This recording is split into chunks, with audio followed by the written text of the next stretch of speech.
Thank you everyone for coming. I'm Chad Loeffler from Southwest Research Institute. I'm going to talk about the science processing that we did on the HIS instrument on the Solar Orbiter mission. Solar Orbiter is a European-led mission to the Sun to study heliophysics. The instrument suite HIS is a part of is SWA, the Solar Wind Plasma Analyzer. HIS is the heavy ion sensor, and those are some of the ions we study.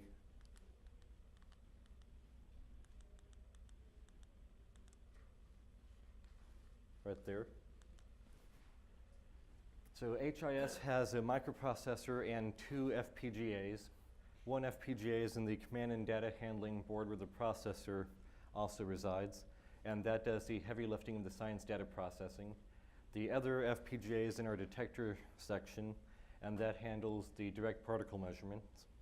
And the two FPGAs communicate with each other across an optical link with various link speeds and drive powers.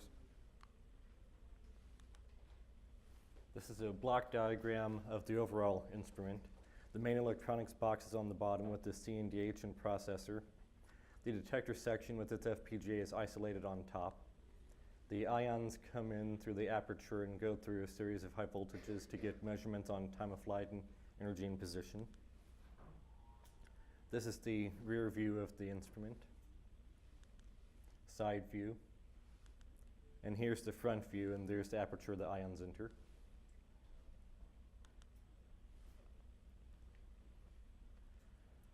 The CNDH FPGA is the science data collection master. It has reconfigurable lookup tables to set our high voltage supplies, which need to be set in tandem to allow the ions to enter to make the measurements. And the high voltages that are used for that are sweeping about a 6 kilovolt range. The CNDH FPGA sends start and stop commands to the detector section FPGA so that it can count all the particles that are entering and send the data down.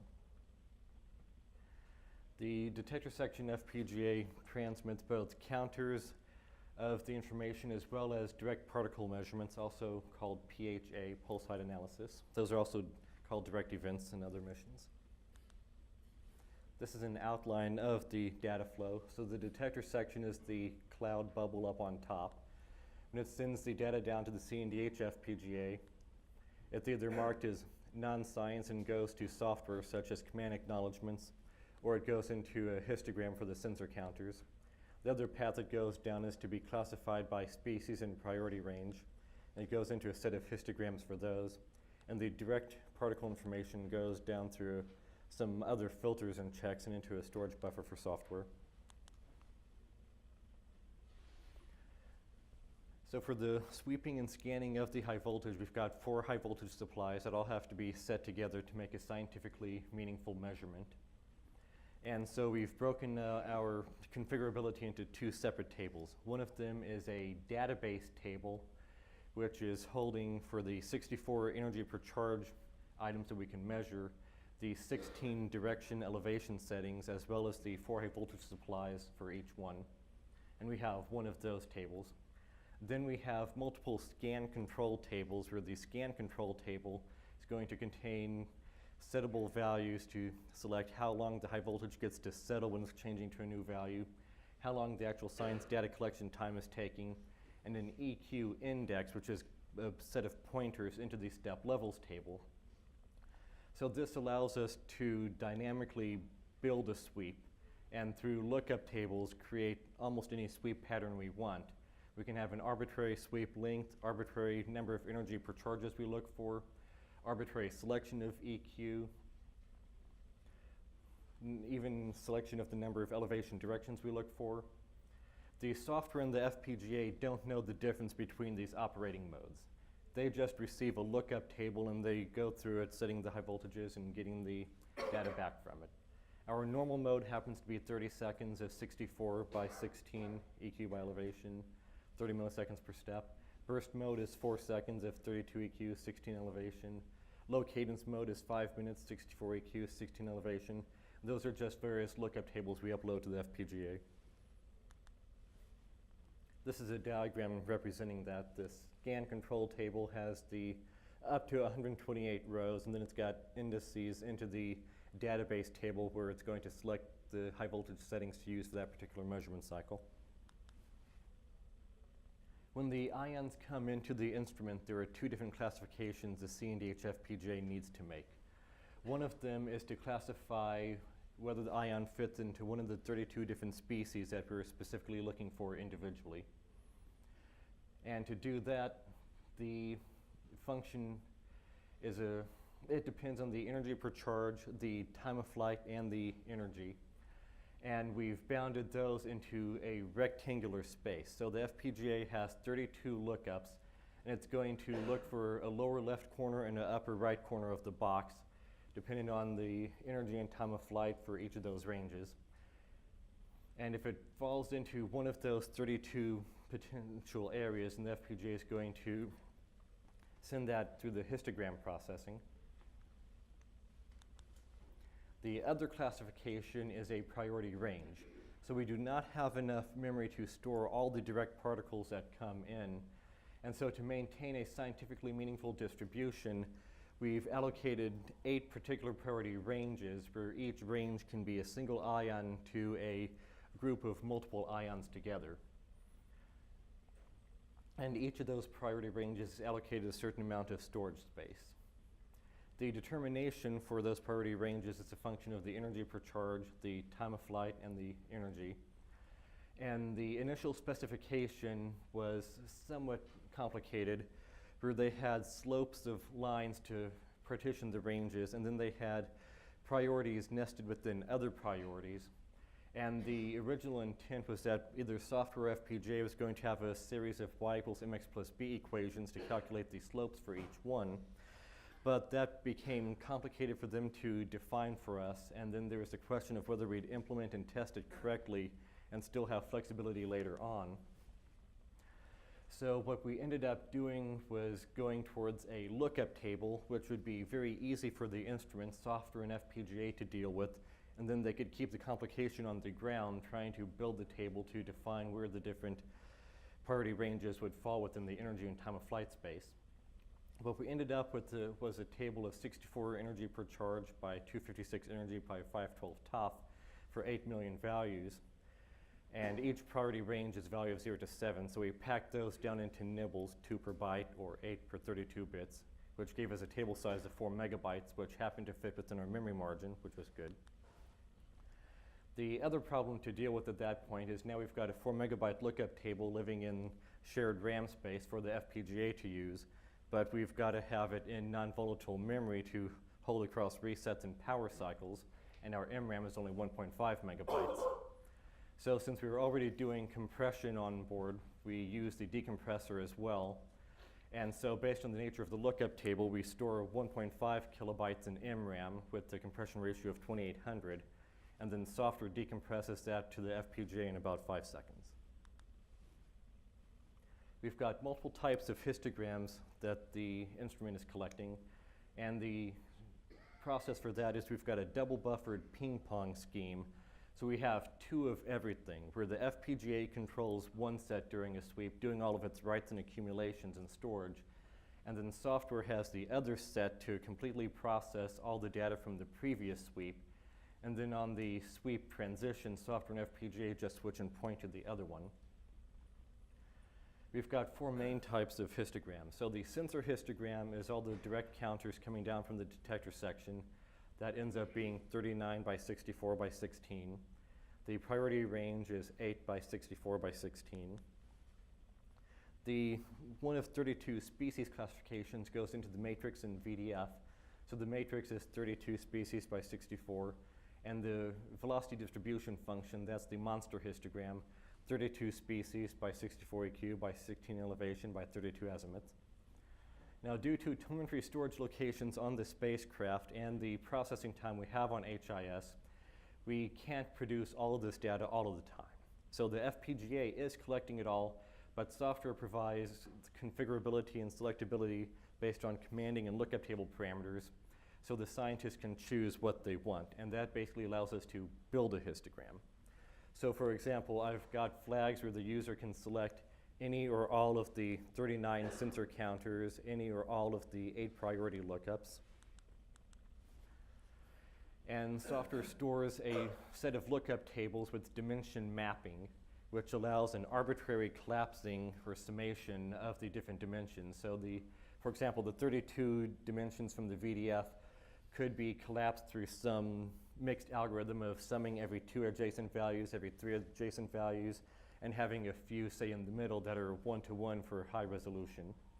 This arbitrary mapping allows the scientist to dynamically build a sweep where we don't have to change the software every time they define something, which is a good setup for us to have, as the definitions have changed many times just over the evolution of the mission. And we've not even launched yet. And also,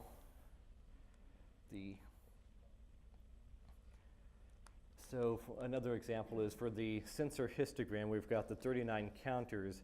They've got the ability to select different dimensions for each of those 39, so not just all apply to that. So counter number 1, which is the all start signal, that they've specified has a range of, well, they want resolution of 64 by 16, but then the next counter, the all stops, they want all 64 by 16 summed into a single counter for that one.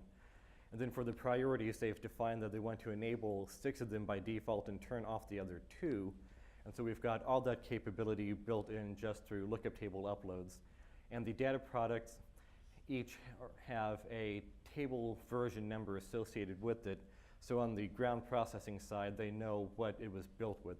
So something could be, say, 64 EQ by 8 elevation or 32 EQ by 16 elevation, both the same size product but dimensioned differently.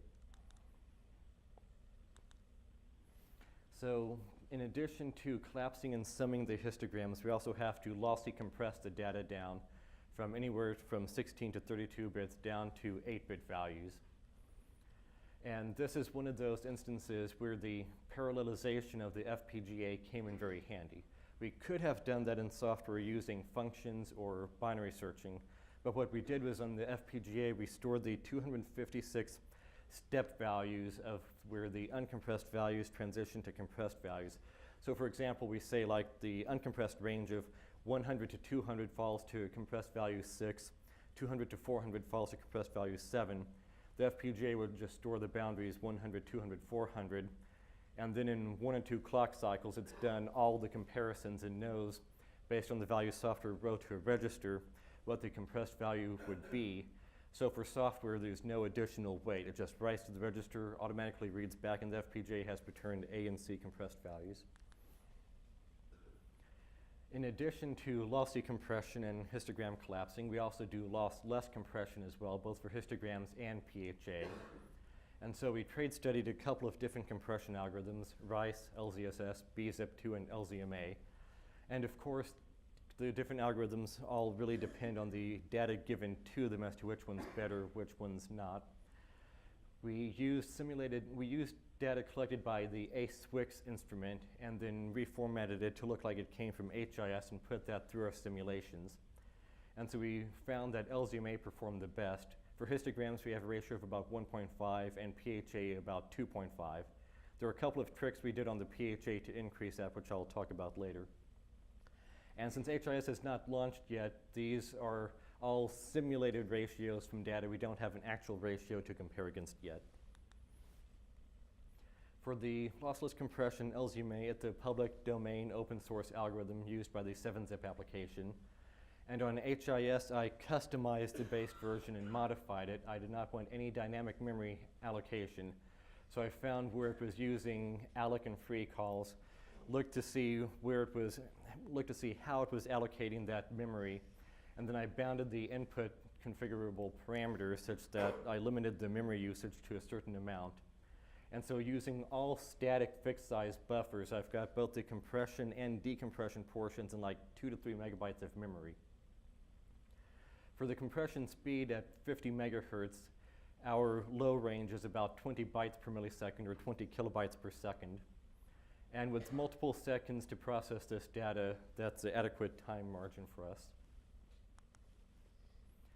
For the PHA, the direct particle measurement information coming down, we have a fixed buffer in the FPGA that can hold 450,000 of those, but we do need to maintain scientific sampling and provide flexibility.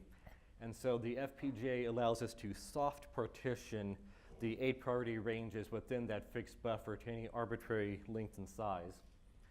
And the FPGA also allows us to specify how many PHA per elevation direction step to put in, such that we don't have a situation where all the data comes from the first half of the sweep and none from the last. And software allows all these to be set via table parameters and commanding, and then just writes all those values to the FPGA, which repartitions every time it goes into a new sweep cycle. Now, there are many more PHA stored by the FPGA than software can output in telemetry. And so to maintain scientific sampling, we've got a randomization algorithm which goes through and selects a subset of PHA from each range, also making sure never to select the same PHA twice. We've got configurable parameters on the software side that let us choose what percentage of telemetry each of those different priority ranges covers, as well as the total amount. So for example, they can tell software take 10% from range 1, 20% from range 2, 20% range 3, and then they only have to go and command the total number, say 1,000 or 10,000 or 100,000, and software scales the 8 buffers accordingly to that. There are a couple of tricks we used for the PHA since we've got very small data volume. Because we are part of a suite, we don't get the allocation a regular instrument gets. We've got a scaled down version of that. Each PHA happens to be 6 bytes, where the bytes are items such as energy per charge, time of flight, azimuth. And while the adjacent bytes have little resemblance to each other based on the different particles coming in, bytes of a like type have much more resemblance to each other, such as all the energy per charge bytes. So to aid compression, after I collect the PHA, software is then going to split them out such that all byte 1s go together, all byte 2s go together, all byte 3s go together. And so that can be thought of as transposing rows and columns of a spreadsheet. And then the other item I do to aid compression is to sort all the PHA before splitting the bytes out, such that if you think of all the byte 1s, they're in increasing order, and all bytes of the same value happen to be located together, which also helps out compression. It's like if we've got a spreadsheet example, sorting by row, then compressing by column. All the PHA are sorted numerically as 64-bit values, and I'm using a bottom-up merge sort algorithm, which is non-recursive and in log-ins lowest case. I refuse to use anything that was recursive or n squared. And timing of this shows that at 50 megahertz, it can sort 32,000 64-bit values in little under a second. And simulations show that with these tweaks to the PHA, I can increase the compression ratio by about 10% to get maybe 2.7 or 2.8 on them. So any questions or comments on this? How much cheaper would this have been if you just had a faster processor? Wait. This is going on YouTube. Oh, okay. There you go. How much cheaper would this effort have been if you would have just had faster processors? I can't speak to actual numbers, but this is also an engineering trade-off of power, where we already are up against our power budget. And so while I'm stating numbers based on 50 megahertz, really during the downtime between processing, we're running at 1 megahertz just to conserve even more power. And if we go above 50 megahertz, then we run into other limitations based on the FPGA and the memories. Then we have to have in more wait states than we can, or it just became a trade-off. Above 50 megahertz, there were a couple of infeasible engineering factors for us. So we've just got the extra processing in software and FPGA. Yeah, I wanted to know whether for FPGA embedded software, do you write the software management plan and follow software processes, well-defined processes, and whether you have software assurance for this embedded software or not? So for the actual C code I write for the flight software, we've got a strict process. Since we've got both NASA looking at our process and ESA somewhat, since it's a European mission, and we've got software management plan, development plan, we've got traditional requirements, design, testing. We use an iterative waterfall cycle. There's a bunch of oversight on that. For So the do F- you do all that for FPGA software specifically? So for the FPGA software, right now, they've been able to not get themselves classified as software yet, even though it's highly structured, object-oriented code with thousands of lines. So while they do have a review process with different FPGA reviewers coming in to watch it, it's not nearly the oversight that software has to go through. Yeah, because I see all kinds of requirements for software you talked about, and what it does and all that. And it's amazing we don't have kind of processes specifically for FPGA embedded software. And I think more and more work may be going towards FPGA embedded software, and so that's why I was interested. And I agree, yes. You know, I'm going to give it to you in just a minute, but I'm with aerospace, and so we write guidelines for space-developed software. And one of the warnings up at the front is that firmware and FPGAs count. They count as software. I'm just saying. Because we try not to let people scoot under the...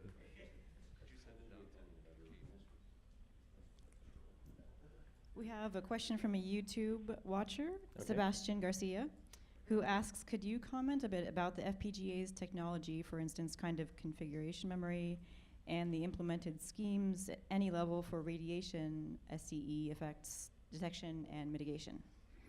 So I write the software that utilizes FPGA. I can't speak too much on the FPGA. I don't think it's ITAR to say it's an RTAX 2000 device. They can go and look at the specifications for that.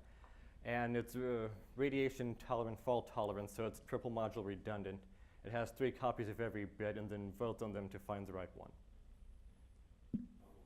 My question was on your science and housekeeping data products. How are you categorizing them in terms of your organization? Are you using files or binary blobs? If you're using files, do your files have date tags? Or so basically, how are you organizing your data products prior to downlink? So on board HIS, we do not have any long-term mass memory storage, and so a data product has to be transmitted a few sweep cycles after collected or it gets discarded. So I do have a couple of queues on board such that we could go maybe a couple of minutes if we had, say, a space wire outage between us and the suite DPU. But after that, then we just have to lose data. We do timestamp the data based on an FPGA timer from every time it starts the sweep, so the scientists know down to milliseconds what the timing was, but we don't have any file system or real storage on board. Any other questions? The FPA, treating the FPGA as software almost ties back to Amale's question, because no matter how much configuration control you did on the configuration side, what actually comes out of the Xilinx tools is actually really hard to configuration control. So the whole process, I mean, you guys are going to have to feed back on those vendors, because you need configuration control on what goes into the tools and what comes out of the tools and what ends up on the hardware. It's a hard process, and things can get, there are a lot of places where things can get just little bumps. Any other comments? No? Okay. All right. Thank you, Chad.